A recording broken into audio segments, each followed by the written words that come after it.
Hello dear students, हम लोग आईयूपीएससी के बारे में पढ़ेंगे, कैसे आईयूपीएससी की नेमिंग करते हैं। ठीक है, बहुत ही जल्दी तरीके से सीखेंगे, बिल्कुल शॉर्ट तरीके से। ठीक है, तो देखिए सबसे पहले हम लोग कार्बन की एक लंबी चेन सर्च करेंगे।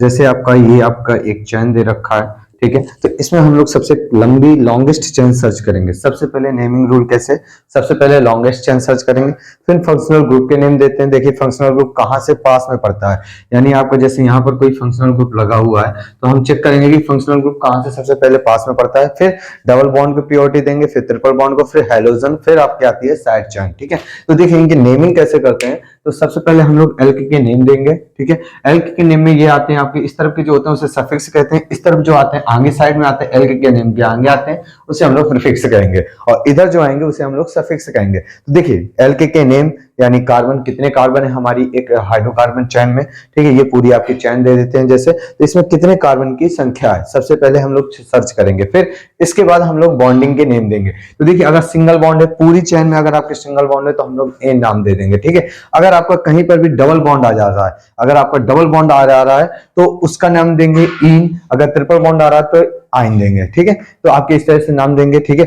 लेकिन हाँ एक चीज और ध्यान रखिएगा, इन दोनों के बीच में जैसे अब ये आपका इन लगा हुआ है तो उसकी पोजीशन जो लगेंगे कि इन किस पोजीशन किस कार्बन के साथ में लगा है। अगर आपके 3 कार्बन के साथ में लगा है यानी तीसरे कार्बन के साथ लगा है तो यहाँ पर हम लोग पोजीशन का नाम लिख देंगे कि 3 कार्बन के साथ में लगा हुआ है, कौन, इन लगा हुआ है। ठीक है, तो इसके बाद हम लोग बॉन्डिंग के नेम देने के बाद हम लोग फंक्शनल ग्रुप के नाम देंगे। ठीक है, ये आपका सफिक्स है। इसमें फंक्शनल ग्रुप में हमारा देखिए सबसे पहले हम लोग पढ़ते हैं कार्बोक्सिलिक एसिड। कार्बोक्सिलिक एसिड में हम लोग पढ़ेंगे ओइक एसिड। तो देखिए कार्बोक्सिलिक एसिड का फार्मूला होता है COOH। अगर ये किसी भी आपकी चैन में COOH हाइड्रोकार्बन में लगा हुआ है तो उसके लिए हम लोग ओइक एसिड का यूज करेंगे, यानी आपका एल्क बॉन्डिंग नेम फिर ओइक एसिड का नाम लगाएंगे। ठीक है, जैसे अल्कोहल का है तो OH लिखते हैं, तो OH के लिए हम लोग ऑल का यूज करते हैं, OL।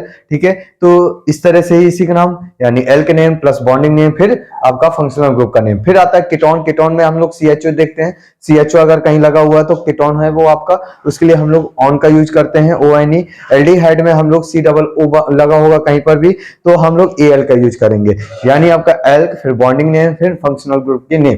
फिर इसके बाद हम आते हैं प्रीफिक्स में। ठीक है, प्रीफिक्स यानी आगे साइड और सफिक्स यानी पीछे साइड। तो सफिक्स आपके हो गए, पोजीशन के साथ में सभी का नाम लिखेंगे, और इधर पर हम लोग लिखेंगे कैसे, अब इधर पर भी हम लोग लिखना स्टार्ट करते हैं। देखिए ये हमारे क्या है, प्रीफिक्स। तो देखिए सबसे पहले हम देखेंगे हैलोजन कहाँ लगा हुआ है, हैलोजन और साइड चेन दो की नेमिंग हम लोग सबसे आगे करते हैं। ठीक है, तो देखिए अगर आपके हैलोजन दे रखा हुआ है तो हैलोजन के नाम आपके 4 हैलोजन हम लोग पढ़ते हैं, आइडो, ब्रोमो, क्लोरो, फ्लोरो। ठीक है, इनकी नेमिंग आगे करेंगे।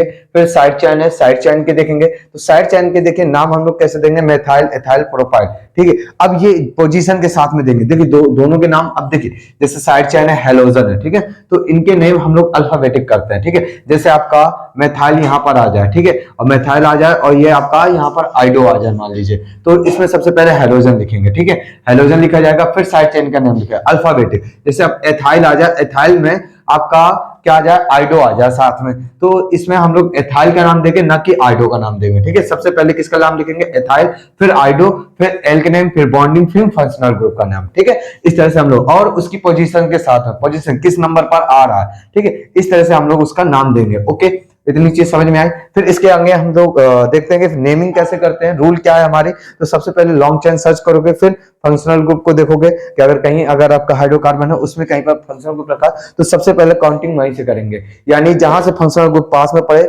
सबसे कम नंबरिंग उसी को मिलनी चाहिए। ठीक है, जहां से आपका फंक्शनल ग्रुप में पास पड़े और नंबरिंग वहीं से करेंगे हम लोग। ठीक है, फिर डबल, अगर आपका फंक्शनल ग्रुप नहीं दे रखा तो डबल बॉन्ड देखेंगे हम लोग, फिर डबल बॉन्ड नहीं दे रखा है तो फिर ट्रिपल बॉन्ड देखेंगे, ट्रिपल बॉन्ड के बाद अगर हैलोजन दे रखा है तो हैलोजन देखेंगे, फिर साइड चेन देखेंगे। ठीक है, तो इस तरह से हम लोग नेमिंग के रूल और इस तरह से नेम करेंगे। जैसे हमारा एक ये एग्जांपल देख ले रहे हैं। ठीक है, जैसे मान लीजिए यहाँ डबल बॉन्ड लगा हुआ है और यहाँ पर एक हैलोजन लगा हुआ है। ठीक है, तो यहाँ पर हम लोग H देख लेते हैं, यहाँ एक H, यहाँ भी आपका एक H लग गया, ये आपका एक H यहाँ लग गया। ठीक है, यहाँ पर आपका एक H, यहाँ H, यहाँ H और ये H। ठीक है, अब देखिए नाम कहां से देंगे, तो डबल बॉन्ड, सबसे पहले डबल बॉन्ड का प्रायोरिटी कहां से देंगे, देखिए यहां से काउंट करके 1 2 3 4 5, तो देखेंगे ये 3 है आपका, 3 के साथ में आपका 2 आ रहा है, लेकिन यहां से अगर हम काउंटिंग करते हैं 1 2 3 4 5। तो यहां से देखिए दूसरे नंबर पर डबल बॉन्ड आ रहा है, यानी आप लोग यहां से प्रायोरिटी देंगे, यहां से हम लोग काउंट करेंगे लेफ्ट साइड से, ठीक है, राइट साइड से काउंट नहीं करेंगे। तो लेफ्ट साइड में डबल बॉन्ड पास में पड़ा। अब देखिए इसमें कितने कार्बन है, 5 कार्बन है। 5 कार्बन के लिए हम लोग लिखते हैं क्या, पेंट। पेंट के बाद यहां पर दूसरे नंबर पर यानी 2 डैश लगा के, ये फिर डैश लगा के क्या लिखेंगे, इन, इन, ठीक है। अब देखिए ये आपका, ये इसकी नेमिंग हो गई। अब देखिए ये क्या लगा, फोर्थ नंबर में हमारा क्या लगा हुआ है, हेलोजन लगा। यहां पर 4 लिखेंगे, डैश लगाएंगे और क्लोरो लिख देंगे। कुछ इस तरह से इसका नेमिंग होगा, ठीक है। एक और एग्जांपल लिखते हैं, जैसे आप कार्बन लिखा है, COOH लगा हुआ है, यहां डबल बॉन्ड लगा हुआ है, ठीक है। तो अब देखिए इसकी हम लोग काउंटिंग कहां से करेंगे, तो देखिए फंक्शनल ग्रुप लगा होगा, तो फंक्शनल ग्रुप जहां से लगा हुआ है सबसे पहले काउंट वहीं से करेंगे, 1 2 3 4। तो यानी ये फंक्शनल ग्रुप लग गया। तो फंक्शनल ग्रुप से हम लोग काउंटिंग स्टार्ट करेंगे। तो फंक्शनल ग्रुप C, यानी इसका हम लोग कार्बोक्सिलिक एसिड का हम लोग कार्बन काउंट करते हैं, ठीक है। तो इसमें हम लोग सबसे 4 कार्बन है, 4 कार्बन के लिए हम लोग क्या लिखेंगे, ब्यूट। ब्यूट, ब्यूट के बाद डबल बॉन्ड का नेम लिखेंगे, डबल बॉन्ड दूसरे नंबर पर आ रहा है, दूसरे नंबर में क्या लिखेंगे, इन। फिर इसके बाद हम लोग किसका नेम लिखेंगे, फर्स्ट नंबर पे आता है कार्बोक्सिलिक एसिड आया है, यानी ओइक एसिड। तो देखिए फर्स्ट नंबर का यहाँ अगर ऐसे पोजीशन बता के लिखेंगे तो देखिए फर्स्ट नंबर का हम लोग ओइक एसिड लिख देंगे ऐसे, ठीक है। लेकिन फर्स्ट लिखा नहीं जाता है, ये इसके साथ क्या हो जाएगा, मिक्स हो जाएगा। तो इसका जो ई होता है वो आपका क्या हो जाएगा, रिमूव हो जाएगा, इन का यहाँ बन जाएगा OIC एसिड, ठीक है। तो ये आपका ब्यूट 2 एनोइक एसिड, ठीक है, ये आपका बन जाएगा कार्बन, ठीक है। Thank you.